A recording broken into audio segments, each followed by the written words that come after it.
Magandang umaga sa inyong lahat. Kami ang ikalimang grupo at aming susuriin kung saang tema nabibilang ang mga nilalaman ng K-12 Araling Panlipunan 5 Curriculum Guide. Sa unang markahan, sa letrang A, ang kinalalagyan ng aking bansa. So ito ay nabibilang sa temang Regional and Global Connections dahil ito ay tumatalakay sa mga batayang heograpiya. Sa letrang B naman, ang pinagmulan ng Pilipinas at mga sinaunang kabihasnan. So ito ay nabibilang sa temang time, continuity, and change. So dahil tinatalakay nito ang mga teorya ng pagkabuo ng Pilipinas.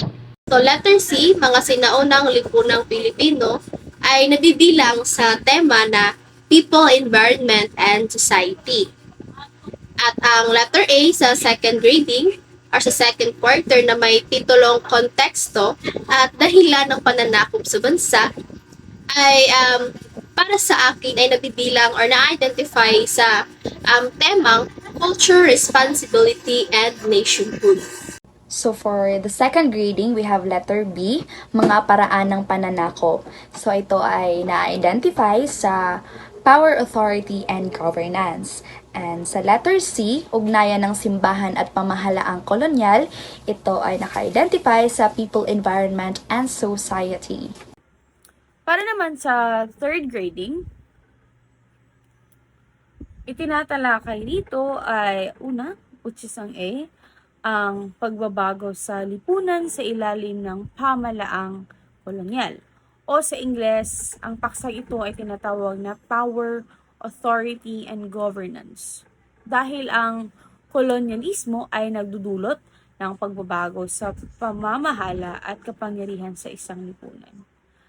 Ang B naman ay paksang nagtatalakay sa pagpupunyagi ng katutubong pangkat na mapanatili ang kalayaan sa kolonyal na pananakop. O sa Ingles ay tinatawag na rights, responsibilities, and citizenship. Dahil ito ay may kinalaman sa karapatan, responsibilidad, at pagiging mamamayan ng isang pangkat o lipunan na nagsisikap na ipaglaban ang kanilang kalayaan laban sa kolonyal na pananakop. Dumako naman tayo sa ika-4 na kwartero ng Araling Palipunan at ito ang konteksto ng reforma. Hayaan niyo akong bigyan kayo ng kaunting kaalaman tungkol sa araling ito. Kontrolado ng pamahalaan ang malawakang pagsasaka at pagbili ng tabako.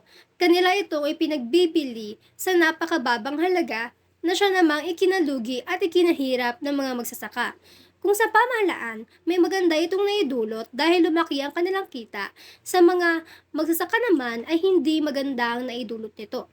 Dahil inabuso ng mga pinunong namamahala ang kanilang tungkulin, kaya't katakot-takot na paghihirap ang dinanas ng mga magsasaka.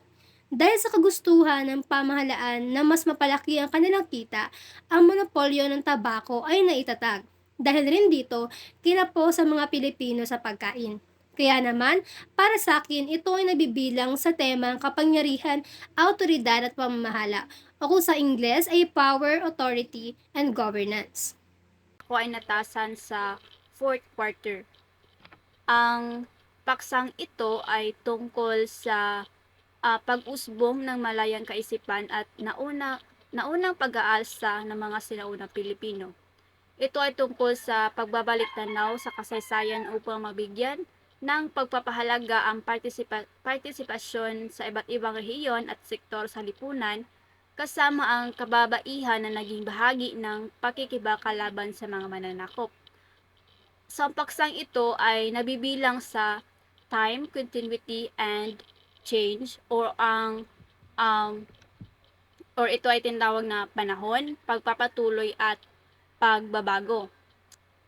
Dahil hinihinikayat ng ang mga mag-aaral na magbalik tanaw sa nangyari sa nakaraan tungkol sa pag-aalsa ng mga Pilipino noong panahon ng colonization.